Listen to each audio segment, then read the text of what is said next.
أعوذ بالله من الشيطان الرجيم. بسم الله الرحمن الرحيم. يا أيها الذين آمنوا كتب عليكم الصيام كما كتب على الذين من قبلكم لعلكم تتقون. أياما معدودات، فمن كان منكم مريضا أو على سفر فعدة من أيام أخر، وعلى الذين يطيقونه فدية طعام مسكين، فمن تطوع خيرا فهو خير له، وأن تصوموا خير لكم إن كنتم تعلمون. شهر رمضان الذي أنزل فيه القرآن هدى للناس وبينات من الهدى والفرقان،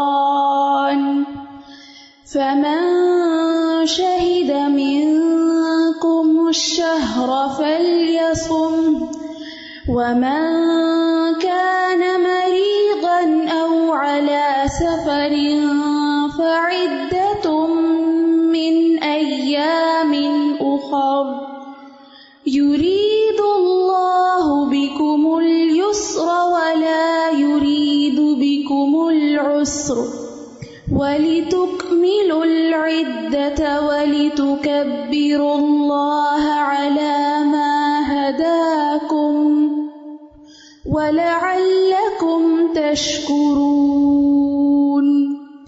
وإذا سألك عبادي عني فإني قريب أجيب دعوة الداع إذا دعان، فليستجيبوا لي وليؤمنوا بي لعلهم يرشدون.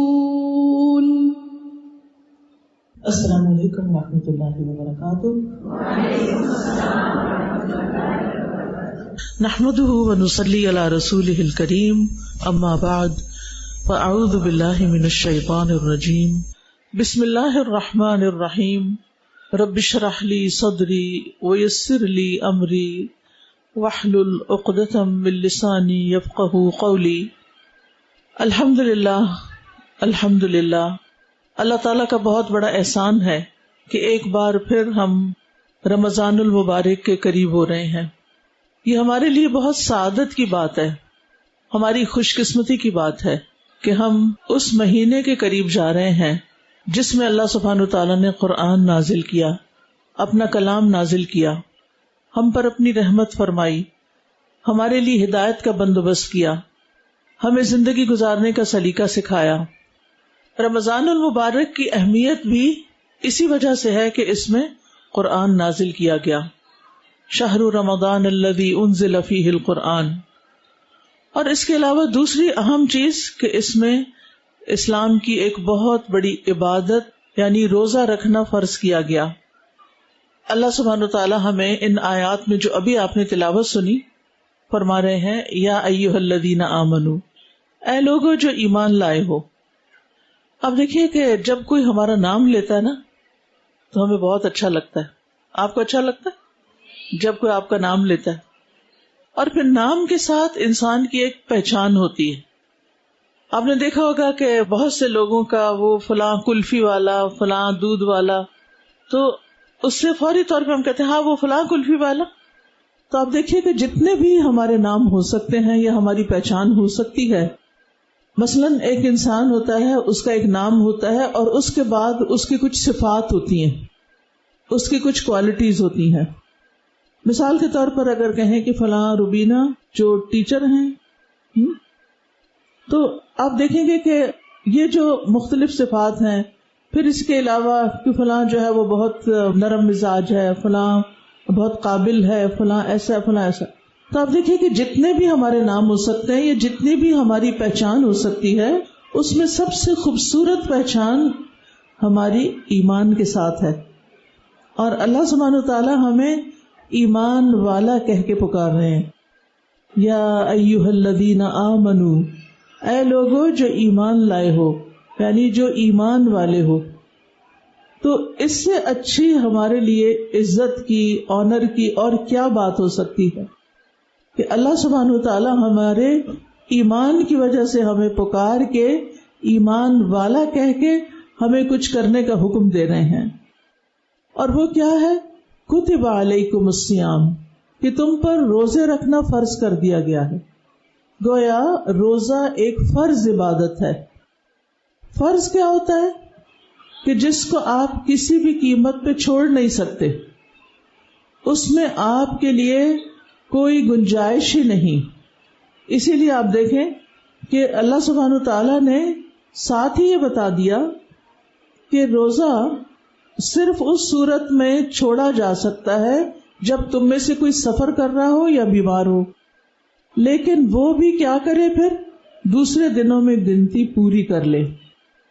یعنی اگر آپ نے رمضان کے روزے کسی بھی وجہ سے چھوڑے ہیں، کوئی بھی بیماری یا سفر یا غفلت، یا خواتین عموماً ان کے ساتھ جو مشکل ہوتی ہے، پیریڈز میں روزے نہیں رکھ سکتی، اللہ تعالیٰ کی طرف سے اجازت نہیں رکھنے کی، تو پھر اس کے بعد کیا کرنا ہے کہ جب رمضان کا مہینہ گزر جائے تو اس کی گنتی پوری کرنا ضروری ہے. آپ میں سے ہو سکتا ہے کچھ خواتین ایسی ہوں کہ جنہوں نے جوان ہونے کے بعد ہر سال 5-7 روزے چھوڑے ہوئے ہوں اور کبھی مڑ کے رکھے ہی نہ ہوں اور انہیں پتہ بھی نہ ہو. تو اب آپ کیا کریں کہ ان کی گنتی کر لیں کہ مثال کے طور پر اب سے 20 سال پہلے روزے مجھ پر فرض ہوئے تھے. ان 20 سالوں میں کتنی دفعہ رمضان آیا؟ کیونکہ رمضان جو ہے نا وہ اسلامی کیلنڈر کا مہینہ ہے جو دوسرے کیلنڈر سے فرق ہے. تو وہ اب ساری چیزیں انسان دیکھے تو مل جاتی ہیں کہ مثال کے طور پر اگر آپ نے 1990 میں روزے رکھنے شروع کیے تھے، فرض روزے، اور اب 2026 آ گیا ہے، تو ان سارے سالوں میں کتنی دفعہ رمضان آیا اور کتنی دفعہ آپ نے روزے چھوڑے، اور ایک اندازہ کر کے ان سارے روزوں کی گنتی کر لیں. اور اس گنتی کے بعد آپ کیا کریں؟ رمضان جب گزر جائے تو قضا رکھنے شروع کریں، کیونکہ اگر نہیں رکھے تو اس کے بارے میں پوچھ ہوگی قیامت کے دن. روزہ معاف نہیں ہے. نمازیں تو معاف ہو جاتی ہیں نا، جس میں آپ نے دیکھا ہوگا کہ جو خواتین اپنے خاص دنوں میں نمازیں نہیں پڑھتی تو پھر وہ کیا کرتی ہیں، بعد میں بھی ان کو دوبارہ دہرانے کی ضرورت نہیں ہوتی. لیکن روزہ نہیں، روزہ تو آپ کو ہر صورت رکھنا ہے، الا یہ کہ کوئی ایسا بیمار ہو کہ جو پھر مر ہی جائے اور روزہ نہ رکھ سکے، روزہ رکھنے سے اس کی صحت کو بہت نقصان ہو، تو اس کے لیے پھر فدیے کا حکم ہے جو آگے آ رہا ہے. تو بہرحال یہ اللہ تعالیٰ کا ہم پر بہت بڑا احسان ہے کہ اس نے ہمیں ایک ایسی عبادت کرنے کا حکم دیا جس میں ہمارا فائدہ ہی فائدہ ہے، کیونکہ اس عبادت کے ذریعے ہمیں تقویٰ حاصل ہوتا ہے، اور اگر تقویٰ انسان کو حاصل ہو جائے تو اس کے سارے کام ہی درست ہو جاتے ہیں، اس کے بے شمار فائدے ہوتے ہیں.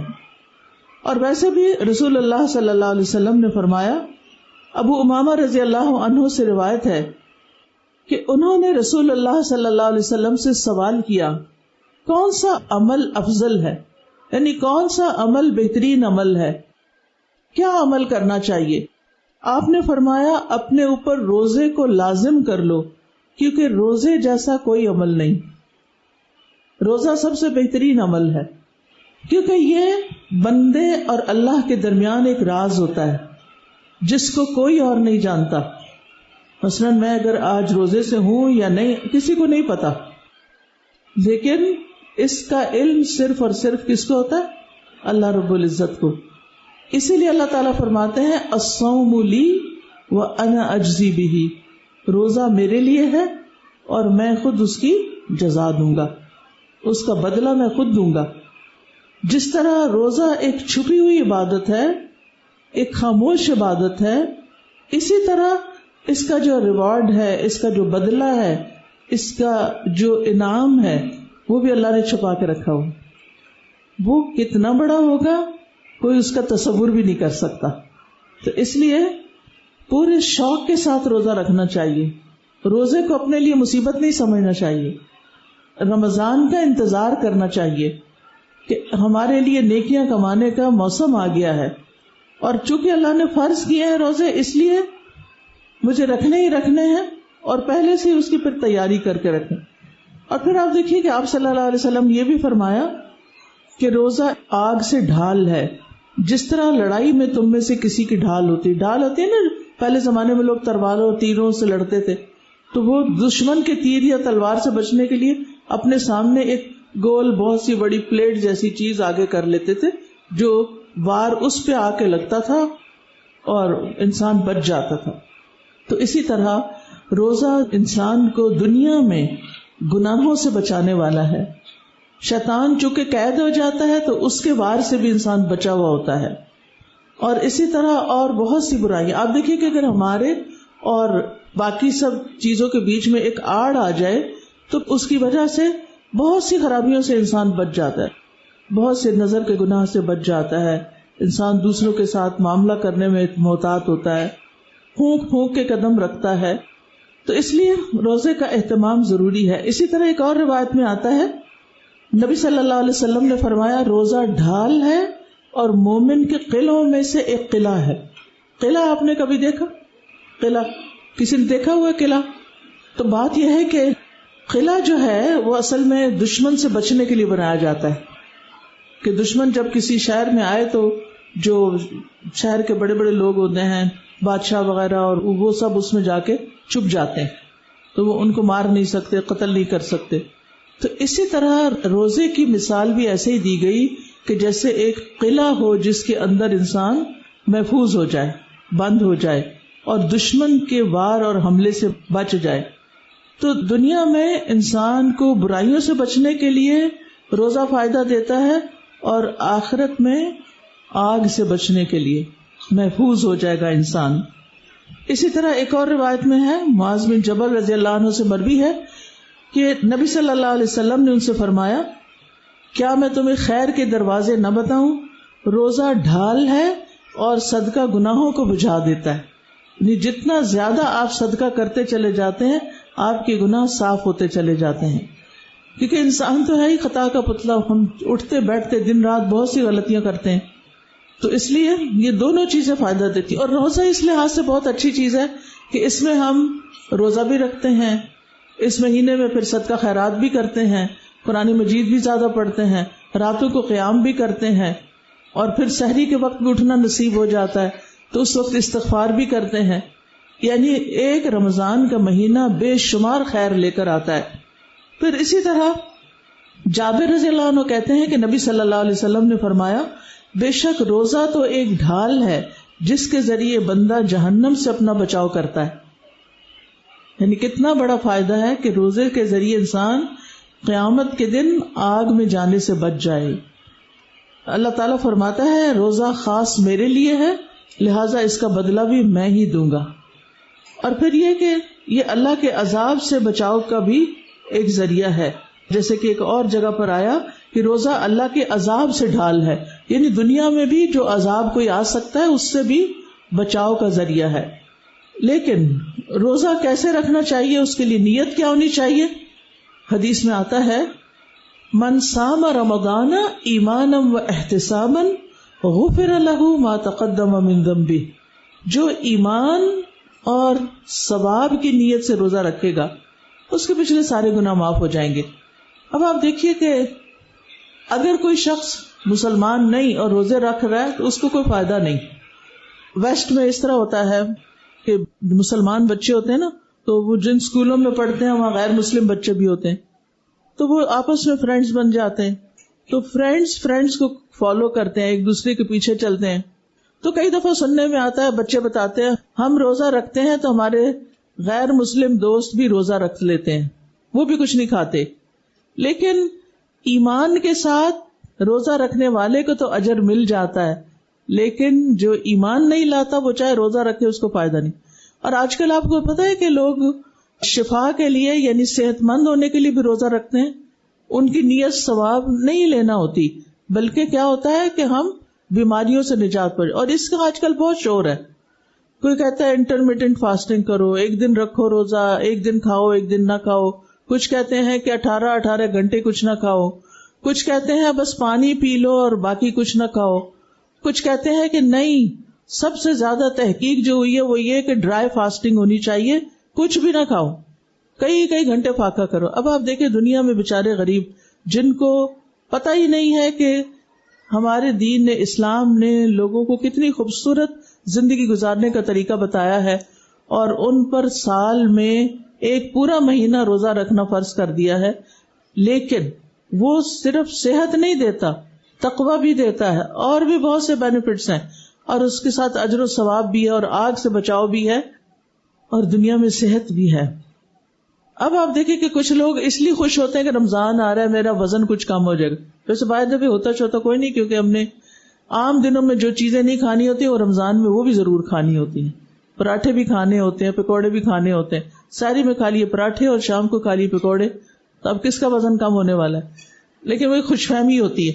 میرا کہنے کا مقصد یہ ہے کہ اللہ سبحانہ وتعالیٰ ہم سے کیا چاہتے ہیں کہ روزہ ثواب کی نیت سے رکھے. یعنی جب آپ روزہ رکھ رہے ہوں صبح کے وقت, تو وہ جو خاص لفظ بنے ہوئے نا, وَبِصَوْمِ غَدٍ نَوَيْتُ مِنْ شَهْرِ رَمَضَانَ, یہ سنت سے ثابت نہیں ہے, یہ نہیں پڑھے جاتے. اور غد کا مطلب ہوتا کل, آج نہیں, کل کے روزے کی نیت کر رہا ہوں. سبحان اللہ, روزہ آج آپ رکھ رہے ہیں اور نیت آپ کل کی کر رہے ہیں, تو ٹیکنیکلی بھی یہ سینٹنس غلط ہے. اینی اب آپ دیکھیے کہ جب آپ روزہ رکھتے ہیں تو آپ کی ایک نیت ہے, میں پتلی ہو جاؤں, میں صحت مند ہو جاؤں, میں نیک کہلاؤں, میرے مسئلے حل ہو جائیں. نہیں, یہ ساری باتیں پیچھے آپ نے نیت کرنی ہے کہ مجھے ثواب ملے, میرا رب مجھ سے راضی ہو جائے, اس کی جزا میں نے رب سے لینی ہے. لہذا آپ نے کسی سے بھی روزہ لگنے کی شکایت نہیں کرنی. آپ نے منہ سے یہ لفظ نہیں نکالنے آج روزہ لگ رہا ہے, یہ نہیں کہنا, کیونکہ اللہ تعالیٰ کو بالکل یہ پسند نہیں کہ کوئی بات اگر اللہ تعالیٰ نے فرمائی ہو اور بندہ اسے مشکل سمجھ کے بندوں کے سامنے اس کی شکایت کرے, یہ نہیں پسند اللہ تعالیٰ کو. مثلاً اگر آپ کسی اپنی دوست کو کام کہتی ہیں کہ یہ کام کر کے لاؤ, اور اس کو تھوڑی مشکل پیش آتی ہے, اور وہ ہر ایک کو کہتی ہے مجھے فلاں نے کام دیا اتنا مشکل یہ وہ, جب آپ کو پتا چلے گا کہ آپ خوش ہوں گے؟ آپ خوش نہیں ہوں گے کہ دیکھو اس نے میری بےزتی کروا دی ہے, میں نے اسے کام کہا تھا اور اس نے سارے جہان کو بتا دیا کہ کام بڑا مشکل تھا.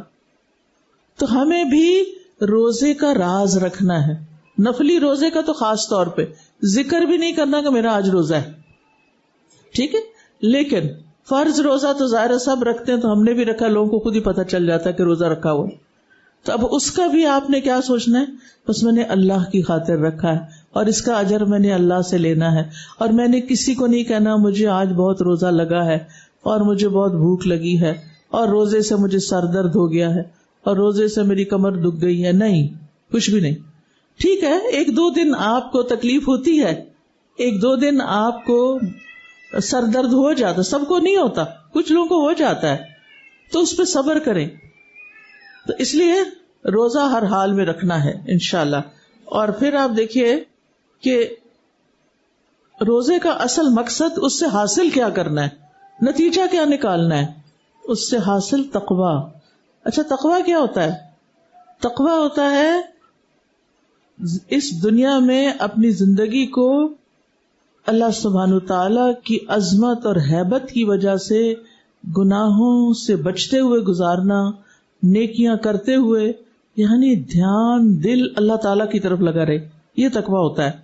اور جب دل میں یہ خیال ہوتا ہے نا کہ میرا رب مجھے دیکھ رہا ہے، میرا رب مجھے سن رہا ہے، میرا رب میرے دل کے حال سے بھی واقف ہے، میرا رب میری مشکلات سے بھی آگاہ ہے، تو پھر کیا ہوتا ہے؟ پھر انسان ایک اور ہی لیول پہ پہنچ جاتا ہے. انسان کی جو زندگی ہوتی ہے نا وہ بڑی خوشگوار ہو جاتی ہے جب انسان کا کنیکشن اللہ تعالیٰ سے جڑ جاتا ہے. اور ویسے تقویٰ کا لفظ ہے نا یہ وقایا سے نکلا ہے. وقایا کہتے ہیں بچاؤ کو، احتیاط، جسے پرہیز کرنا، تو اسی لیے اردو میں اس کے لیے پرہیزگاری کا لفظ استعمال ہوتا ہے.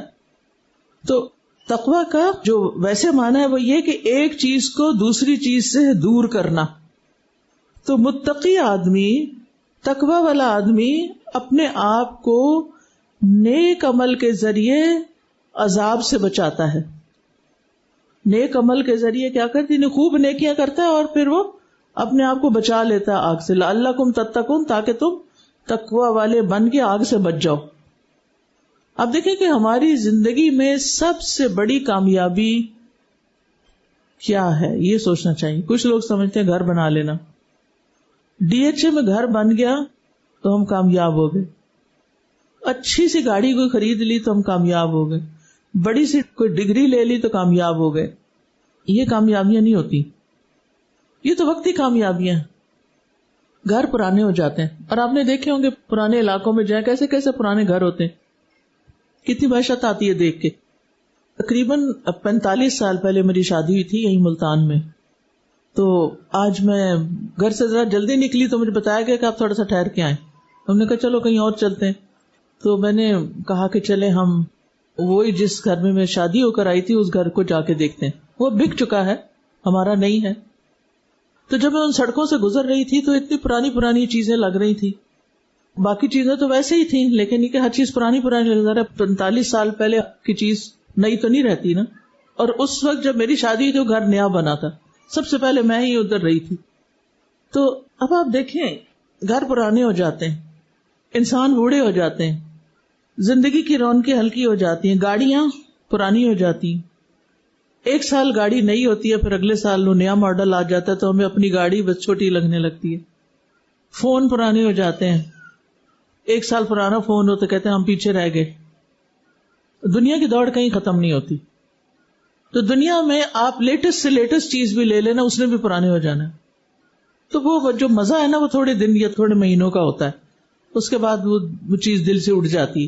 کپڑے کیا ہوتے ہیں؟ پرانے ہو جاتے ہیں. کھانا کیا ہوتا ہے؟ باسی ہو جاتا ہے. ہر چیز زوال زوال زوال، کچھ بھی باقی رہنے.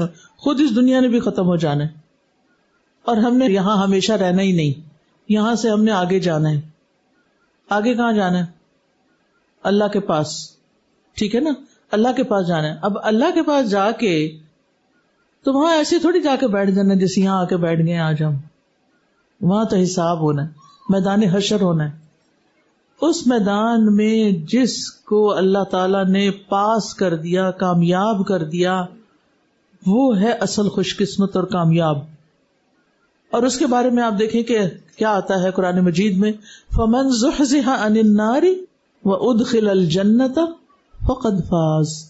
جو آگ سے بچا لیا گیا، جو جہنم سے بچ گیا اور جنت میں داخل کر دیا گیا، وہ کامیاب ہوا. ان الذین آمنوا وعملوا الصالحات سندخلهم جنات تجری من تحتها الانہار. ٹھیک ہے نا. تو جو ایمان لا کے نیک عمل کرے ان کے لیے جنتیں ہیں، وہ ہیں کامیاب. تو آگ سے بچنا جو ہے یہ اصل کامیابی ہے. تو ہم سب کو دعا کرنی چاہیے کہ اللہ سبحانہ وتعالی ہمیں آگ سے بچا لے. ٹھیک ہے. تو روزہ جو ہے وہ ایسی عبادت ہے کہ جس کے ذریعے انسان آگ سے بچ جائے. ایک دن کا روزہ جو اللہ کے راستے میں انسان رکھتا ہے وہ 70 سال جہنم سے اس کو دور کر دیتا ہے، دور ہی دور. 30 روزے رکھیں گے اور ہر سال رکھیں گے، نفلی روزے رکھیں گے تو کتنا فائدہ ہو جائے گا. تو بہرحال روزے کا اصل مقصد یہ ہے کہ ہمارے اندر تقویٰ پیدا. اصل میں نا رمضان کا مہینہ ایک تربیت کا مہینہ ہے، ٹریننگ کا مہینہ ہے. ہر روز ہماری تربیت کیا ہوتی ہے کہ ہم اللہ تعالی کے حکم کی وجہ سے حلال چیز بھی چھوڑ دیتے ہیں. پیاس جتنی بھی لگی ہم پانی نہیں پیتے, بھوک جتنی بھی کھانا نہیں کھاتے, چاہے ہمارے سامنے بوفے لگا وہ رنگ رنگ کے کھانے پڑے لیکن ہم نہیں کھاتے. اس سے کیا آتا ہے؟ Self control. ہم اپنے آپ کو روک لیتے ہیں کہ نہیں اللہ تعالیٰ کو اچھا نہیں لگتا, ہم نے نہیں کرنا. 30 دن یہ پریکٹس ہوتی رہتی ہے, یہ نہیں کھانا, یہ نہیں کرنا, یہ نہیں کرنا. تو 30 دن کے بعد ہماری عادت پکی ہو جانی چاہیے کہ ہر وہ کام نہیں کرنا جو اللہ تعالیٰ کو پسند نہیں, اس سے بچنا ہے. اگر روزے میں ہم حلال سے بچتے ہیں تو کیا روزوں کے بعد ہم حرام سے نہیں بچ سکتے؟ اور حرام صرف کھانا ہی نہیں ہوتا, حرام دیکھنا بھی ہوتا ہے. اب آپ دیکھیں کہ لوگ اپنے فون کے اوپر کیسی کیسی حرام چیزیں دیکھ رہے ہوتے ہیں جن کو دیکھنے سے منع کیا گیا, اور ہمیں کہا گیا کہ ہم اپنی نگاہیں نیچی رکھیں, وہ چیزیں نہ دیکھیں. لیکن ہم رمضان میں بھی کئی لوگ باز نہیں آتے, کئی لوگ اپنا ٹائم پاس کرنے کے لیے ٹی وی کے آگے بیٹھے رہتے ہیں. کیا روزہ لگ رہا ہے, ہم نے سوچا وقت جلدی گزر جائے گا, ہمیں بھول جائے گا کہ ہمیں بھوک لگی ہوئی ہے. یہ روزہ نہیں ہوتا. نبی صلی اللہ علیہ وسلم نے فرمایا من لم يدع قول الزور والعمل به فليس لله حاجة ان يدع طعامه وشرابه. جو جھوٹ بولنا اور جھوٹ پر عمل کرنا نہیں چھوڑتا, اور جھوٹ کے علاوہ اور بھی پھر غلط کام نہیں چھوڑتا, تو اللہ تعالیٰ کو اس کی کوئی ضرورت نہیں کہ وہ کھانا پینا چھوڑے. طعام اور شراب چھوڑنا بھی اللہ کو نہیں اس سے کوئی غرض. لہذا روزے میں ہم نے حرام تو چھوڑنا ہی چھوڑنا ہے, حلال بھی چھوڑنا ہے جس کو چھوڑنے کا اللہ نے حکم دیا. اس کے نتیجے میں تقوی حاصل ہوتا ہے, بچنا ہے بچنا ہے بچنا ہے بچنا ہے. لہذا انسان بچنے کی عادت ڈال لیتا ہے, اور یہ پھر رمضان کے بعد انسان کو غلط کاموں سے بچا لیتی ہے, اور مرنے کے بعد انسان کو کہاں سے بچا لیتی ہے؟ جہنم سے. پھر اللہ تعالیٰ فرماتے ہیں ایام معدودات, گنے چنے چند دن ہیں, کئی مہینوں کے نہیں ہیں. سال میں 12 مہینے ہوتے ہیں اور اس میں سے 1 مہینہ روزہ ہے اور 11 مہینے چھٹی. اگر یہ وائس ورثہ ہوتا کہ 11 مہینے روزہ اور 1 مہینہ چھٹی, کتنا مشکل ہوتا. لیکن اللہ سبحانہ تعالیٰ نے بس چند دن کے روزے فرض کیے ہیں, باقی سارا سال آزاد ہو تم. لیکن پھر بھی بیمار اور مسافر کو رخصت دے دی گئی کہ وہ بعد میں روزہ رکھ لیں. اور جو روزہ رکھنے کی طاقت ہی نہیں رکھتے, مثلا ان کو دن میں کئی دفعہ دوا کھانی پڑتی ہے, اگر وہ دوا نہ کھائیں تو بے ہوش ہو جائیں, موت کے قریب ہو جائیں, تو پھر کیا ہے وہ روزہ نہ رکھیں. کئی لوگوں کو کڈنی پرابلم ہوتا ہے, کئی لوگوں کو شوگر ہوتی ہے, لیکن ہر شوگر والا نہیں, کچھ لوگوں کی ایسی بیماری ہوتی ہے تو ان کے لیے ڈینجرس ہو جاتا ہے. تو اس صورت میں پھر کیا کرے وہ فدیہ دے دیں. فدیہ کیا ہے؟ 1 مسکین کا 1 وقت کا کھانا, چاہے آپ 30 دنوں کا کٹھا ہی دے دیں 30 کھانے کا, یا پھر 30 دن الگ الگ دیں. حضرت انس رضی اللہ عنہ کے بارے میں آتا ہے وہ نبی صلی اللہ علیہ وسلم کی خدمت کیا کرتے تھے, تو آپ نے ان کو برکت کی دعا دی تھی, اور پھر وہ 100 سال سے زیادہ عمر ہو کے جیے تھے. اور پھر یہ کہ ان کی زندگی میں ان کے 100 سے زیادہ بچوں کے بچے یعنی اولادیں تھیں, اور وہ بہت بوڑھے ہو گئے تھے, تو پھر وہ روزہ نہیں رکھ سکتے تھے. تو وہ ہر روز اپنے ساتھ 1 مسکین کو بٹھا کے کھانا کھلا دیتے تھے. یہ سب سے اچھا طریقہ ہے, کیونکہ کھانا وہ دینا ہوتا ہے جو آپ خود کھاتے ہیں. اچھا کچھ لوگ پوچھ لیتے ہیں اچھا 3 کلو گندم کی کیا قیمت ہے, بس وہ سمجھتے ہیں یہ فدیہ اور بس. نہیں, آپ دیکھیں ہر گھر کا کھانا مختلف ہوتا ہے. کچھ لوگ روزانہ گوشت کھاتے ہیں, اب مسکین کو وہ دال ہی کھلائیں گے, تو یہ تو انصاف کی بات نہیں نا. تو پھر وہ گوشت کا حساب کر کے دیں, اور اگر کوئی سبزی دال کھاتا ہے تو اس کا دے, جو آپ کھاتے ہیں وہ دے دیں. فدیۃ طعام مسکین فمن تطوع خیرا فہو خیر اللہ. یہ جملہ اگرچہ رمضان کے کانٹیکس میں ہے لیکن عام زندگی کے لیے بھی ہے. رمضان کے کانٹیکس میں کیا ہے کہ جو کوئی 1 مسکین سے زیادہ کو کھانا کھلانا چاہے, مثلا ہر روز 10 کو کھلاتا ہے, تو وہ اسی کو ثواب ملے گا, فہو خیر اللہ. اور اسی طرح یہ کہ آپ نے فدیہ بھی دے دیا اور بعد میں اللہ نے آپ کو صحت دے دی, تو آپ نے وہ روزے بھی رکھ لیے, تو وہ اس کے لیے بہت اچھا ہے.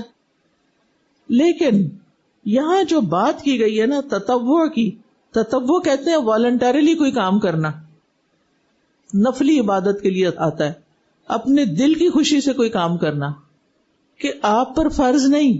روزے تو فرض ہیں لیکن نفلی روزے فرض نہیں ہوتے. تو جو رمضان کے بعد بھی روزے رکھتا ہے، نفلی روزے جیسے شوال کے رکھتے ہیں یا اس کے علاوہ بھی، تو وہ اسی کے حق میں بہتر ہے. اچھا، روزے سے ہٹ کے کوئی بھی کام جو آپ کی ڈیوٹی میں شامل نہیں، جو آپ کی ذمہ داری نہیں، وہ آپ خوشی سے کرتے ہیں تو آپ ہی کے حق میں اچھا ہے. ٹھیک ہے، مثال دیجئے کوئی خوشی سے کام کرنا. مثلا کیا یہاں آنا آپ پر فرض تھا؟ نہیں تھا نا. کہ اگر آپ نہیں آئے تو آپ کو جرمانہ پڑے گا، ایسا تو نہیں تھا نا. آپ اپنے دل کی خوشی سے آئے نا، ثواب کمانے کی نیت سے آئے، آپ علم حاصل کرنے کی نیت سے آئے. اچھا یہ بتائیے کہ جو علم حاصل کرتا ہے اس کو کیا ملتا ہے؟ جنت کا راستہ آسان ہو جاتا ہے. من سلک طریقا یلتمس فیہ علما سہل اللہ لہ طریقا الی الجنہ. جو کسی ایسے راستے پر چلتا ہے جس پہ چل کے علم حاصل کرتا ہے، جیسے ابھی آپ کر رہے ہیں، علم حاصل کرنے کے لیے گھر سے نکلتا ہے، کچھ قدم اٹھاتا ہے، یہ گاڑی پہ بیٹھتا ہے، یہ ٹانگے پہ بیٹھتا ہے، یہ سائیکل پہ، لیکن جا کے کچھ سیکھ کے آتا ہے، اپنی زندگی اچھی بناتا ہے، تو اس کے لیے جنت کا راستہ آسان ہو جاتا ہے. جنت کا راستہ ایک مشکل راستہ ہے. اللہ سبحانہ وتعالیٰ نے جنت بنائی اور اس کو مشکلات سے گھیر دیا، مرضی کے خلاف ناپسندیدہ چیزوں سے گھیر دیا. اور پھر جب وہ دکھائی گئی حضرت جبریل کو، یا جبریل علیہ السلام نے نبی صلی اللہ علیہ وسلم کو، مجھے ایگزیکٹلی یاد نہیں، تو وہ پریشان ہو گئے کہ یا اللہ یہاں تو کوئی نہیں پہنچے گا، اتنا مشکل راستہ.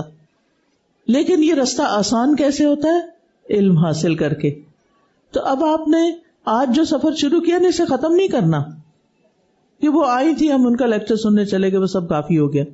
رمضان میں بھی آپ کے آس پاس جہاں دورہ قرآن ہو رہے ہیں، جہاں پر آپ کو علم حاصل کرنے کا کوئی موقع مل رہا ہے، تو وہاں آپ نے سیکھتے جانا ہے. اگر آپ کے آس پاس کوئی بھی نہیں تو الحمدللہ آپ کو بتایا گیا ہوگا کہ ایپس ہیں، چینلز ہیں، یوٹیوب ہے، دنیا بھر کی لوگ چیزیں دیکھ رہے ہیں. وہ ان چیزوں، ان ڈیوائسز کو کس کے لیے استعمال کریں؟ علم حاصل کرنے کے لیے، اور خاص طور پر قرآن کا علم حاصل کرنے کے لیے. اپنے لیے آپ کیا کریں کہ نیت کر لیں، ارادہ کر لیں، اپنا ٹارگٹ سیٹ کر لیں، اپنا گول بنا لیں کہ آپ نے اس مہینے میں پورے قرآن کا ترجمہ پڑھنا ہے. ناظرہ تو پڑھنا ہی پڑھنا ہے، لیکن پورے قرآن کو سمجھ کے بھی پڑھنا ہے انشاءاللہ. تو بہرحال یہ کام بھی خوشی سے کرنا ہے نا. تو جو کام بھی آپ خوشی سے کرتے ہیں، اللہ کی خاطر کرتے ہیں، اس پر آپ کو اجر ملتا ہے. اور پھر اللہ تعالیٰ فرماتے ہیں وَأَن تَصُومُوا خَيْرٌ لَكُمْ، اور یہ کہ تم روزہ رکھو، روزہ رکھتے رہو، بیماری میں بھی کوشش کر کے روزہ رکھ لو، یہ زیادہ اچھا ہے. دو لحاظ سے اچھا ہے. ایک تو رمضان میں روزہ رکھنے کا اجر زیادہ ہے، اور دوسرے رمضان میں ہی رکھا جائے تو روزہ رکھا جاتا ہے. جب رمضان گزر جاتا ہے تو پھر کیا ہوتا ہے؟ پھر رکھنا کتنا مشکل ہوتا ہے. سارے کھا رہے ہوتے ہیں اور ہمیں روزہ رکھنا ہوتا ہے. جی ہاں، آپ نے رمضان میں موج کر لی ہے جب سارے روزہ رکھتے تھے اور آپ کھا رہے ہوتے تھے. بہرحال یعنی اگر انسان کو روزہ رکھنے کا ثواب پتا ہو تو کبھی نہ چھوڑے، مر مر کے بھی رکھے. اور پھر رسول اللہ صلی اللہ علیہ وسلم نے فرمایا بے شک تمہارا رب فرماتا ہے کہ ایک نیکی کا ثواب 10 گنا سے 700 گنا تک ہے، اور روزہ صرف میرے لیے ہے، اس کا بدلہ بھی میں ہی دوں گا. روزہ آگ سے ڈھال ہے، روزہ دار کے منہ کی بو اللہ کے نزدیک مشک سے زیادہ بہتر ہے، یعنی کستوری سے زیادہ بہتر ہے.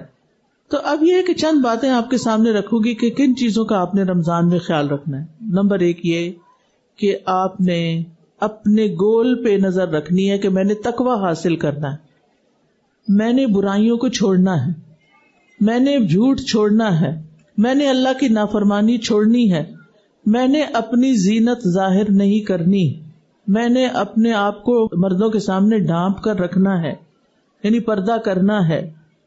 اور پھر یہ کہ میں نے سستی نہیں کرنی، میں نے نمازوں کی پابندی کرنی ہے. میں نے جیسے رمضان میں عبادت کی تھی بعد میں بھی نوافل پڑھنے ہیں. اللہ توفیق دے تو تہجد ورنہ اشراق کے نوافل ان دنوں میں بھی آپ پڑھیں، کیونکہ ہر نیکی کا اجر بڑھ جاتا ہے. اور خاص طور پر آخری عشرہ، رسول اللہ صلی اللہ علیہ وسلم جب آخری عشرہ شروع ہوتا پوری پوری رات جاگتے تھے اور کمر کس لیتے اور گھر والوں کو بھی بیدار کرتے تھے، گھر والوں کو بھی جگاتے تھے. تو یہ رمضان جو ہے روزے کے علاوہ قیام کا مہینہ ہے. قیام اللیل کیا ہوتا ہے؟ رات کے کسی بھی حصے میں آپ ایکسٹرا نوافل پڑھیں، چاہے پہلے حصے میں عشاء کے بعد جیسے تراویح ہوتی ہے، یا 12 بجے یا 1:30 بجے 2 بجے سحری سے پہلے، جب بھی آپ پڑھیں تو آپ نے وہ نوافل پڑھنے ہیں. کیونکہ نفل پڑھنے کا فائدہ کیا ہوتا ہے؟ کوئی آپ میں سے بتائے گا؟ نوافل کا فائدہ کیا ہوتا ہے؟ اللہ تعالیٰ کا قرب ملتا ہے، اللہ تعالیٰ راضی ہو جاتا ہے. فمن تطوع خیرا فہو خیر اللہ. حدیث میں آتا ہے رسول اللہ صلی اللہ علیہ وسلم نے فرمایا، اللہ عز و جل فرماتا ہے جو شخص میرے کسی دوست کو ذلیل کرتا ہے، اس کو برا بھلا کہتا ہے، تو حقیقت میں وہ مجھ سے جنگ کو حلال کر لیتا ہے. اور فرائض کی ادائیگی سے زیادہ بندہ کسی چیز سے میرا قرب حاصل نہیں کرتا. یعنی سب سے زیادہ بندہ اللہ کے قریب اس وقت ہوتا ہے جب وہ فرض ادا کرتا ہے، اور بندہ میرا قرب حاصل کرنے کے لیے مسلسل نوافل پڑھتا رہتا ہے. فرض پڑھ لیے اس نے، اب نوافل بھی پڑھتا ہے. کچھ لوگ تو صرف فرض نماز پڑھ کے اٹھ جاتے ہیں. یہ عادت چھوڑ دیں، سنت ضرور پڑھا کریں. جو دن میں 12 سنتیں پوری کرے اس کے لیے کیا ہے؟ جنت میں محل ہے. اب ہر روز ایک محل بن رہا ہے، سوچے کتنے زیادہ بن جائیں گے انشاءاللہ. اللہ تعالیٰ فرماتے ہیں اور بندہ میرا قرب حاصل کرنے کے لیے مسلسل نوافل پڑھتا رہتا ہے حتیٰ کہ میں اس سے محبت کرنے لگتا ہوں. پھر اگر وہ مجھ سے کچھ مانگتا ہے تو میں اسے عطا کر دیتا ہوں، یعنی دعائیں قبول ہونے لگتی ہیں. اور اگر دعا کرتا ہے تو دعا قبول کر لیتا ہوں. مجھے اپنے کسی کام میں ایسا تردد نہیں ہوتا جیسا اس بندے کی موت پر ہوتا ہے، کیونکہ وہ موت کو پسند نہیں کرتا اور میں اسے تنگ کرنے کو اچھا نہیں سمجھتا. موت کی تکلیف ہوتی ہے نا، تو اللہ تعالیٰ اس کو تکلیف دینا پسند نہیں کرتا. تو مطلب یہ ہے کہ موت بھی آسان ہو جاتی. تو اس لیے نوافل کو لازم کریں. یہ نہ کہا کریں یہ کون سا فرض ہے، یہ کون سا قرآن میں لکھا ہوا ہے. ادھر سے 5 منٹ نکال، ادھر سے نکال. 2 رکعتیں پڑھنے میں گھڑی دیکھ کے پڑھ لیں 5 منٹ سے زیادہ نہیں لگتے. کیا واقعی دن میں ہمارے پاس 5 منٹ کوئی نہیں ہوتے کہ ہم 2 رکعت اشراق پڑھ لیں؟ ہوتے ہیں، لیکن ہم فضول باتوں میں، ایک فون کال آ گئی 10 منٹ سے پہلے تو بند ہی نہیں ہونی، کتنا وقت چلا جاتا ہے. ہمارے پاس ہر ایک کے لیے وقت ہے، فون کے لیے وقت ہے. ایک تحقیق کے بارے میں مجھے پتا چلا کہ ایک ایوریج بندہ جو ہے نا دن میں 5 سے 6 گھنٹے فون یوز کرتا ہے. کیا واقعی اتنی ضرورت ہوتی ہے؟ نہیں، بس اسکرولنگ، یہ کیا یہاں کیا ہو رہا ہے، وہاں کیا ہو رہا ہے، یہ کیا بک رہا ہے، وہاں کیا آ رہا ہے، صرف دیکھے جا رہا، حاصل کچھ بھی نہیں. نہ خریدنا، نہ لینا، نہ دینا، بس معلومات. اور اتنی میموری فل کر لی ہے نا میرے دماغ کی ہم نے کہ اب ہمیں سبق یاد ہی نہیں ہوتا. اب کہتے ہیں بچے پڑھائی میں توجہ نہیں دے رہے، بچوں کو سبق یاد نہیں. آج بھی آپ دیکھیں جو بچے گاؤں وغیرہ میں رہتے ہیں، غریب علاقوں میں رہتے ہیں جہاں ان کو فون نہیں ملا ہوا، ان کی آنکھیں چمکتی ہیں، ان کا دماغ جلدی کام کرتا ہے، سمجھدار ہوتے ہیں. یہ ہم نے اپنے بچوں کو یہ چیزیں لے لے کے جو دے دی ہیں نا، ان پہ ڈاڈا ظلم کیا ہے، سخت قسم کا، بہت ظلم. آنکھیں ان کی خراب ہیں، صحت ان کی خراب ہے، کیونکہ وہ کسی وقت اس کو چھوڑتے ہی نہیں. لت لگ گئی ہے، ایڈکشن ہو گئی ہے. لہذا نہ ماں باپ کی خدمت کا وقت ہے، نہ کسی کام کا وقت ہے، نہ پڑھائی میں دل لگتا ہے. نکمے کسی کام کے نہیں رہے ہم. اس موبائل نے ہمیں بیکار کر کے رکھ دیا ہے. جیسے ایک نشے والا آدمی ہوتا ہے نا، تو وہ کوئی کام نہیں کرتا. بیچاری عورتیں ان کی کام کرتی رہتی ہیں، وہ خود کچھ بھی نہیں کرتے. اگر انہیں کوئی سمجھائے تو اس کو مارنا شروع کر دیتے ہیں. تو آپ سوچئے کہ پھر انجام کیا ہوگا. زندگی ضائع کرنے کا نتیجہ کیا نکلے گا؟ تو ہمیں نوافل کے لیے، نفلی روزے کے لیے، نفلی صدقات کے لیے، نفلی عبادت کے لیے وقت نکالنا چاہیے، کیونکہ نفل پڑھنے والے سے اللہ محبت کرتا ہے. چاہیے اللہ کی محبت؟ ہم سب کو چاہیے. تو آپ نے ضرور کوشش کرنی ہے. 5 منٹ تو نکالنے ہی نکالنے ہیں نا. آپ دیکھیں صبح آپ نے فجر کا وضو کیا، نماز پڑھی، اذکار پڑھے، قرآن پڑھا، اور پھر اس کے بعد آپ دیکھتے کہ اچھا چلو 7:15 ہو گئے، ٹائم ہو گیا، اٹھے اور 2 نفل پڑھ لیے. اس کے بعد ناشتہ واشتہ اور باقی کام. نیت اور ارادہ کرنے کی دیر ہے. اگر آپ نیت کریں گے تو اللہ توفیق بھی دے گا. پھر آپ دیکھیے کہ نبی صلی اللہ علیہ وسلم نے فرمایا جو شخص رمضان میں ایمان کی حالت میں ثواب حاصل کرنے کے لیے رات کا قیام کرے گا تو اس کے سابقہ گناہ بخش دیے جائیں گے.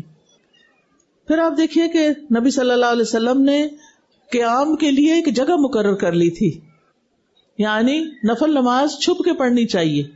اب ہمارے لیے تو سہولت ہے نا، تراویح مسجد میں ہو رہی ہیں، گھروں میں لوگ کر رہے ہیں، حافظہ بچیاں پڑھا دیتی ہیں، بچے پڑھا دیتے ہیں.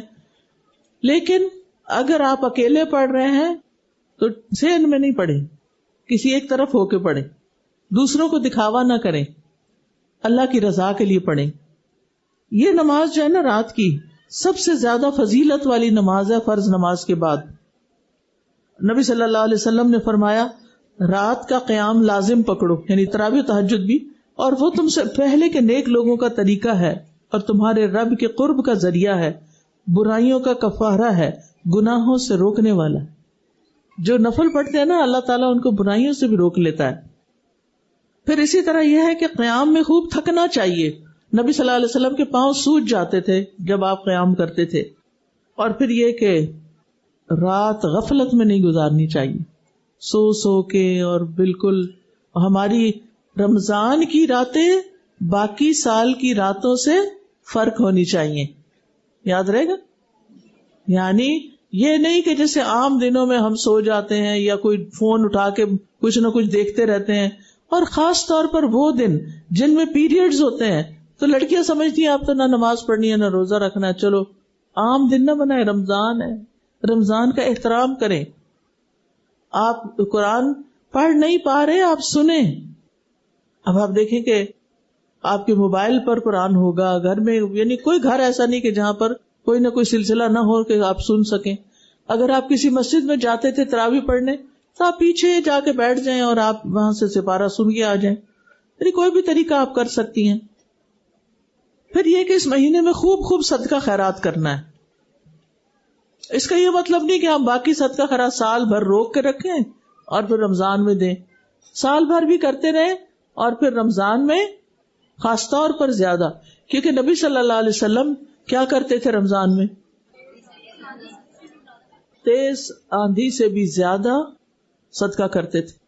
ہر ایک تک پہنچتا تھا. آندھی جب آتی ہے نا ہر جگہ گھس جاتی ہے، ہر ایک کو لگتی ہے، پتہ چلتا ہے آندھی چلی ہوئی ہے.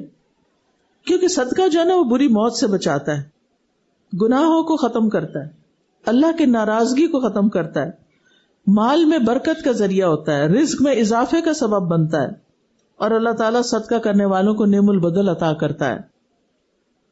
پھر آپ دیکھیے کہ نبی صلی اللہ علیہ وسلم ہر رات جبریل علیہ السلام سے ملاقات کرتے تھے اور اس میں قرآن کا دور ہوتا تھا. آپ پڑھتے تھے، جبریل سنتے تھے، جبریل پڑھتے تھے، آپ سنتے تھے، تاکہ آپ کا حفظ پورا پکا ہو. تو جو حافظ بچیاں آپ میں سے وہ ضرور اہتمام کریں، یا تو تراویح پڑھائیں یا پھر کسی کو سنائیں بیٹھ کے. ضرور دور کرنا چاہیے، اور خاص طور پر اگر ہو سکے تو رات کو ورنہ دن کو، جو بھی سہولت ہو. رسول اللہ صلی اللہ علیہ وسلم نے فرمایا جس نے روزہ دار کا روزہ افطار کرایا اسے ان روزے داروں کے برابر ثواب ملے گا، لیکن ان کے ثواب میں کچھ کمی نہیں ہوگی. روزہ کھلوانے کا اہتمام کریں، رشتہ داروں کا، دوستوں کا، مسافروں کا. بہت سے لوگ بہت غریب لوگ ہیں، ان کے راشن کا انتظام کریں. پھر یہ ہے کہ دین کی تبلیغ میں خرچ کریں، کیونکہ جو اللہ کے راستے میں 1 روپیہ بھی خرچ کرتا ہے اس کی مثال ایک دانے کی طرح ہے جس سے 7 بالیاں نکلیں اور ہر بالی میں 100 دانے ہوں، ایک دانہ 700 بن جائے. تو 1 روپیہ 700 کے برابر ہو جاتا ہے، اتنا اجر ملتا ہے، اور رمضان میں کریں تو اور بھی زیادہ ملتا ہے۔ حضرت عمر کہتے ہیں کہ مجھے بتایا گیا کہ اعمال آپس میں فخر کرتے ہیں، تو صدقہ کہتا ہے میں تم میں سب سے افضل ہوں۔ اور پھر یہ ہے کہ صدقہ جو ہے یہ گناہوں کو مٹانے کا ذریعہ بنتا ہے، جیسے پانی آگ کو مٹا دیتا ہے۔ اور اگر زیادہ نہیں نا آپ کے، کچھ لوگ کہتے ہیں ہم تو خود غریب ہیں، ہم کہاں سے صدقہ کریں۔ اگر آپ کو صرف 1 کھجور ہے، آپ اس کے 2 ٹکڑے کریں، 1 خود کھا لیں، 1 اللہ کے راستے میں دے دیں۔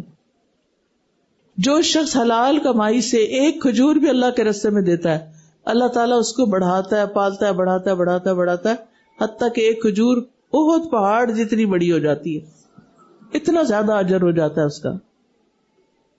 7 آدمی قیامت کے دن ایسے ہوں گے جن کو اللہ تعالیٰ اپنے سائے میں جگہ دے گا، جس دن اس کے سائے کے سوا کوئی سایہ نہ ہوگا۔ ایک وہ شخص جس نے صدقہ کیا مگر اتنا چھپا کے کہ اس کے بائیں ہاتھ کو بھی خبر نہیں ہوئی کہ دائیں نے کیا خرچ کیا۔ تو صدقہ چھپا کے کرنا چاہیے، بتا بتا کے نہیں۔ رمضان میں قرآن سے خصوصی تعلق قائم کریں، کیونکہ اس مہینے میں قرآن نازل ہوا۔ قرآن کی تلاوت کرنا، قرآن میں غور و فکر کرنا، حفظ کرنا، قرآن کا مطالعہ کرنا، قرآن کی تفسیر پڑھنا، قرآن کی تعلیم دینا، خاص طور پہ چھوٹے بچوں کو، اور پھر دورہ قرآن کرنا یا کروانا۔ تو کسی نہ کسی طرح دن اور رات میں قرآن سے جڑے رہیں۔ سلف صالحین جو تھے، پہلے زمانے کے نیک لوگ جو تھے، وہ کیا کرتے تھے؟ رمضان میں سارے کام چھوڑ کر قرآن کے ساتھ لگ جاتے تھے، باقی کام چھوڑ دیتے تھے۔ باقی کام چھوڑنے سے مراد یہ ہے کہ جیسے ہم دن میں اور کوکنگ کر رہے ہیں، اور اسے اب کوکنگ اتنی کریں گے بس جو کھانے کی ہو، یہ نہیں کہ آپ بہت ساری ڈشیں بنانے میں دن گزار دیں اور قرآن کے لیے وقت ہی نہ نکلے اور رات کو تراویح بھی نہ پڑھ سکیں۔ تو اس لیے چھوٹی چھوٹی چیزیں جو آپ کو روز کرنی پڑتی ہیں، مثلا لہسن سارا چھیل کے رکھ لیں، پیاز آپ براؤن کر کے رکھ لیں، اور مٹر نکال کے رکھ لیں، اور اس طرح کے سارے کام پہلے ہی کر لیں تاکہ رمضان کا وقت جو ہے وہ آپ کا قرآن کے ساتھ زیادہ گزرے۔ جب رمضان آتا تو امام زہری فرماتے یہ تو بس قرآن پڑھنے اور کھانا کھلانے کا مہینہ ہے۔ ابن قیم کہتے ہیں قرآن پڑھنا عام ذکر کرنے سے افضل ہے، اور خاص طور پر سمجھ کر پڑھنا۔ ابن قیم کہتے ہیں اگر لوگوں کو معلوم ہو جائے کہ قرآن کو تدبر کے ساتھ پڑھنے میں کتنا اجر و ثواب ہے تو وہ اس کے سوا ہر چیز کو چھوڑ کے اس میں مصروف ہو جائیں، لیکن ہم ادھر ادھر کی بیکار چیزوں میں لگے رہتے ہیں۔ اور پھر آپ یاد رکھیے جتنی آپ کی تلاوت زیادہ ہوگی اتنی آپ کی زندگی میں آسانیاں زیادہ ہوں گی۔ اور پھر یہ ہے کہ ذکر کرتے، کھانا پکاتے ہوئے تسبیح کریں، درود شریف پڑھیں، استغفار کریں، خصوصاً سحری بناتے ہوئے استغفار کرتے رہیں، باتیں کم کریں، بچوں کو بھی لگائیں استغفار پہ۔ اللہ کے محبوب کلمات ہیں سبحان اللہ و بحمدہ، سبحان اللہ العظیم۔ پھر کثرت سے دعائیں مانگیں، ٹھیک ہے؟ اچھا، روزوں میں ہر روز ایک دعا دن اور رات میں قبول ہوتی ہے، ایک رات کو ہوگی ایک دن کو ہوگی۔ اس کے لیے میں آپ کو ایک آئیڈیا دینا چاہتی ہوں۔ ہر روز ایک دعا، آپ کے پاس قرآنی اور مسنون دعائیں ہیں، دعائیں ایپ بھی آپ کو بتائی گئی ہوگی آج، وہ بھی ڈاؤن لوڈ کر لیں۔ جو دعائیں آپ کو یاد نہیں، مثلا 30 روزے ہیں نا، ہر روز ایک دعا پکڑ لیں، اس کو زبانی یاد کریں، اس کو اپنی امی کو کرا دیں، بہن کو کرا دیں، بچوں کو کرا دیں، دوستوں کو کرا دیں، اس کو اپنے سٹیٹس پہ لگائیں، اس کو شیئر کریں، اور پھر اس کو دن بھر کئی دفعہ پڑھیں، ہر نماز کے بعد پڑھیں، ہر نماز کے بعد مانگے وہ دعا۔ اور چنی ہوئی 30 دعائیں رکھ لیں کہ یہ 30 چیزیں مجھے چاہیے زندگی میں۔ مسنون دعائیں، قرآنی دعائیں تو بہت ہی اچھا ہے، لیکن اگر وہ نہیں تو اپنی جو ذاتی دعائیں ہیں وہ بھی روز مانگتے رہیں، کیونکہ ایک دعا نے تو قبول ہونا ہی ہونا ہے نا انشاءاللہ۔ اس کا یہ مطلب نہیں زیادہ نہ مانگے، زیادہ مانگ سکتے ہیں، لیکن ہر روز کا ایک ٹارگٹ تو ضرور رکھیں۔ اگر آپ دورہ قرآن کرا رہے ہیں تو لوگوں کو ایک دعا سکھا دیں جو وہ اس دن پڑھ کے یاد بھی کریں اور مانگتے رہیں۔ اور پھر آپ دیکھیے کہ رسول اللہ صلی اللہ علیہ وسلم نے فرمایا 3 آدمیوں کی دعا رد نہیں ہوتی، ان میں سے ایک روزہ دار کی، یہاں تک کہ وہ افطار کر لے. اور افطاری کے وقت خاص طور پہ جب آپ افطار تیار کر رہے ہیں نا تو 15 منٹ پہلے شروع کر دیا کرے تیاری، تاکہ آپ افطار سے 15 منٹ پہلے فارغ ہو چکے ہوں. اگر آپ نے کوئی ٹھنڈا شربت بنانا ہے وہ بنا کے فریج میں رکھ لے، اگر آپ نے کچھ گرم چیز بنانی ہے تو بنا کے ہاٹ پاٹ میں رکھ لیں، ٹیبل پہ رکھ لیں چیزیں، فارغ ہو جائیں. اپنے بچوں کو بھی اکٹھا کریں، ان کے ساتھ تھوڑا سا قرآن ترجمے سے پڑھیں اور پھر دعائیں مانگیں اور پھر سکون سے افطار کریں. جب ہم نے کوئی کام کرنا ہوتا ہے نا تو ہمیں شوق آتا ہے کہ یہ کام میں کروں گی. شوق دل میں آتا ہے، پلاننگ دماغ کرتا ہے، ٹھیک ہے، اور جسم اس پہ ایکٹ کرتا ہے. لیکن جسم عمل تب کرتا ہے جب آپ کی صحت اچھی ہوتی، اور صحت اس وقت اچھی ہوتی ہے جب آپ کا پیٹ اچھا ہوتا ہے، اور پیٹ اس وقت اچھا ہوتا ہے جب آپ صحیح کھانا کھا کے روزہ رکھتے ہیں، روٹین کی پابندی کرتے ہیں، گھر والوں کے ساتھ مل کے کھانا کھاتے ہیں. اور یہ اتنا مبارک مہینہ ہے کہ اور کچھ نہیں تو سحری اکٹھے کھا لیتے ہیں، یہ افطار اکٹھے کر لیتے ہیں. اس کھانے کی طاقت ہی کچھ اور ہوتی ہے جس کے کھاتے ہوئے خوشی ہوتی ہے.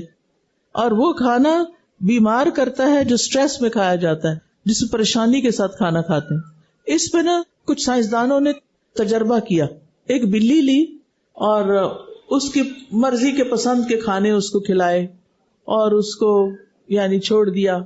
وہ بڑی خوش رہی، خوش رکھا اس کو. تو اگلے دن وقت پر بہت ہی صاف ہوئی، فارغ ہوئی. اگلے دن اسی بلی کو کھانا کھلاتے ہوئے ڈرایا گیا، شاید کتا لایا گیا یا کیا، تو وہ خوف میں آ گئی. اس نے جو کھانا کھایا اگلے دن وہ فارغ ہی نہیں ہوئی، اس کو کانسٹیپیشن ہو گئی. تو جو سٹریس میں ہم کھانا کھاتے ہیں نا، چاہے پریشانی کس قسم کی بھی، وہ پیٹ میں درد کرتا ہے اور پیٹ صاف ہی نہیں ہوتا. پیٹ صاف نہ ہو تو سستی نہیں جاتی، سستی نہیں گئی تو عبادت نہیں ہوئی. جب سونے کا وقت نہیں آپ سو رہے ہیں، اور جب کام کا وقت ہے آپ مریض بنے ہوئے ہیں، آپ اپنے ساتھ ظلم کر رہے ہیں. کسی کا کچھ نہیں جانا، اپنی قبر میں ہر ایک نے الگ الگ سونا ہے، کوئی کسی کے کام نہیں آئے گا. کوئی کتنی بھی محبت کا دعویٰ کرے، ساتھ کوئی نہیں جانے والا. دنیا میں ایک دوسرے کا ساتھ دیتے ہیں، اچھی بات ہے، لیکن آگے کوئی نہیں دینا کسی نے. تو اس لیے بہت ضروری ہے کہ ہم کیا کریں، علم حاصل کریں. علم حاصل کرنے سے عمل کا شوق آتا ہے. جب شوق آ جائے تو یہ سوچیں یہ کرنا کیسے ہے میں نے، کیونکہ اگر آپ کو کام کرنا نہیں آتا تو جتنا چاہے علم حاصل کرنے کو فائدہ نہیں. اگر آپ نے عمل نہیں کیا نا تو وہ آپ کے اوپر بوجھ بنا ہوا ہے. بالکل جیسے گدھے کے اوپر کتابیں لاد دی جائیں تو اس کو نہیں پتا. آپ چاہے کتنی کتابیں حفظ کر لیں اور آپ کو ایک لفظ نہیں پتا اس کے اندر کیا لکھا ہوا، اور پتا نہیں، اور پھر پتا چل بھی گیا تو عمل ہی نہیں کیا تو وہ سب بھول جاتا ہے، بندہ ضائع ہو جاتا ہے. تو آپ نے خوب خوب دعائیں مانگنی ہے. دعائیں ایپ آپ نے ڈاؤن لوڈ کر لینی ہے. اور پھر آپ دیکھیں کہ رات کے وقت دعاؤں کی قبولیت کے لیے آسمان کے دروازے کھلتے ہیں جب آخری حصہ رات کا تہائی باقی ہوتا ہے، یعنی سحری سے پہلے. تو آپ نے نا پہلے ہی سوچ کے رکھنا میں نے کون سی دعا مانگنی ہے. عام دنوں میں تو تہجد کے وقت اگر آنکھ نہیں کھلتی تو رہ جاتی ہے، لیکن خاص طور پر استغفار کہ اللہ مجھے معاف کر دے، اور پھر اللہ تعالی کی طرف رجوع کرنا ہے، توبہ کرنی ہے، یعنی گناہوں کو چھوڑنا ہے. روزے میں جو تقویٰ ہوتا ہے نا وہ صرف نیکیاں کرنے سے نہیں ملتا، جب تک گناہ چھوڑے نہیں. یاد رہے گی بات، تقویٰ حاصل نہیں ہوتا جب تک کرنے کے کاموں کے علاوہ چھوڑنے والے کام چھوڑے نہ جائیں. اسی لیے اللہ نے کھانا پینا چھڑایا. ہم سب سوچتے ہیں کہ ہم اچھی غذا کھائیں گے تو ہماری صحت اچھی ہوگی. واقعی نہیں، ایسا نہیں ہوتا. جب تک آپ کچھ چیزوں سے پرہیز نہ کریں جو آپ کے لیے سوٹیبل نہیں. ہر چیز ہر ایک کے لیے نہیں بنی.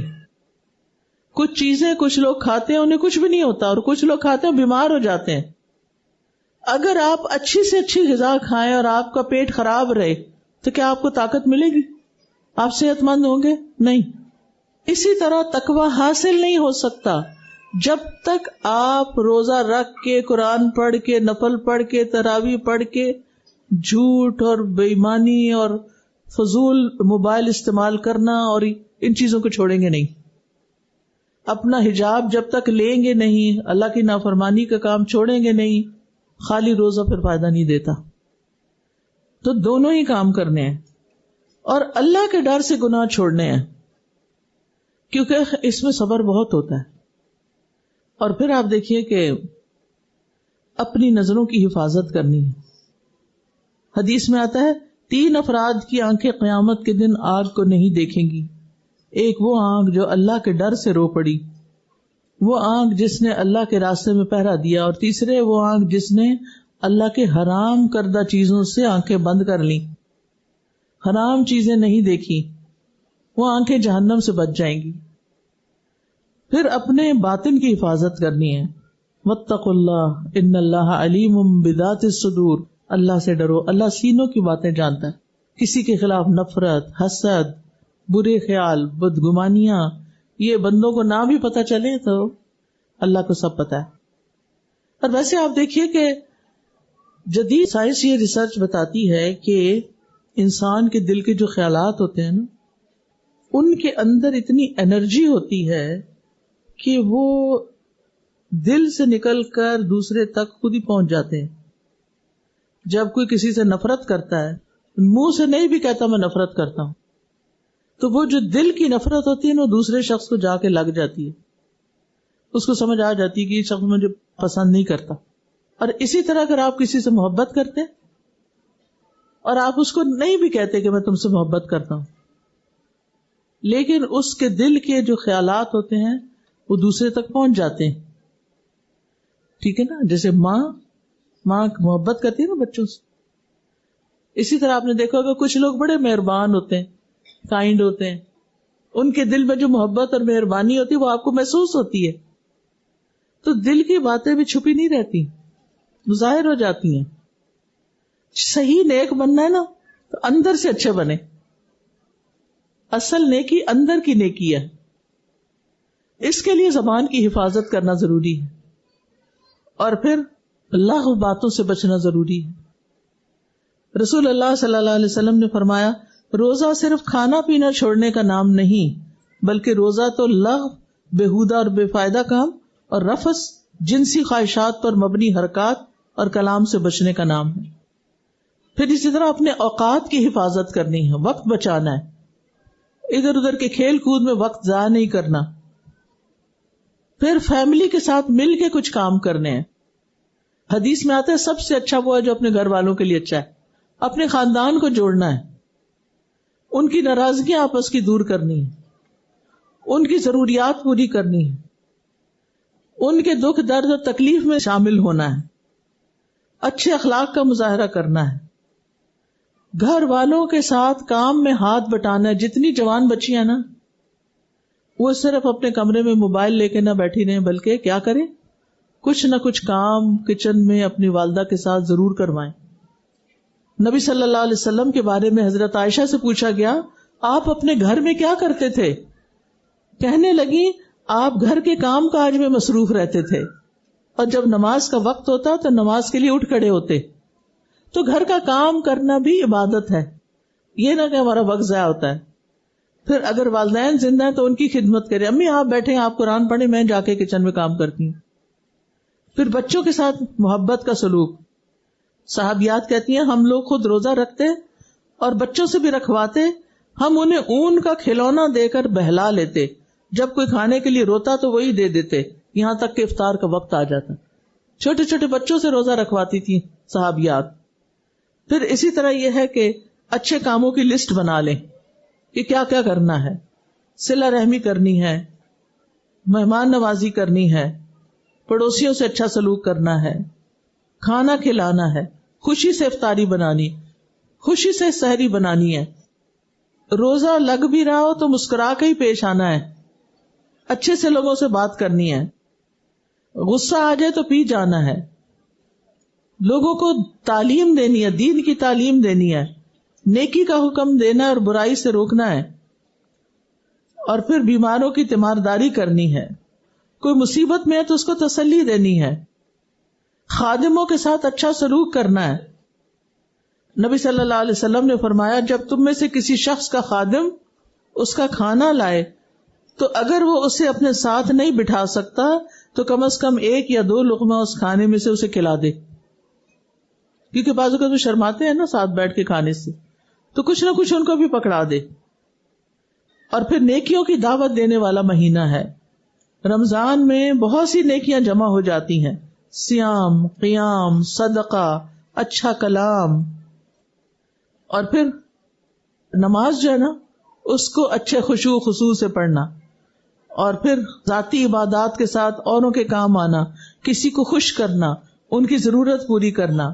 اور پھر یہ صبر کا مہینہ ہے، ناگوار چیزوں پہ صبر کرنا، غصے کو دبانا، دوسروں کو معاف کر دینا، دوسروں کے برے رویے پر مسکرانا، یہ بھی صبر ہے، خاموش رہنا، دوسروں کے حقوق پورے کرنا، صرف اللہ سے تکلیف کی شکایت کرنا، اجر پر یقین رکھنا، رکنے کے باوجود بڑھنا، یعنی جب دل نہ چاہ رہا کچھ کرنے کو تو آگے بڑھ جانا اور کچھ کر لینا، اور صبر میں گزرنے والا وقت عبادت ہے۔ اللہ محبت کرتا ہے صبر کرنے والوں سے۔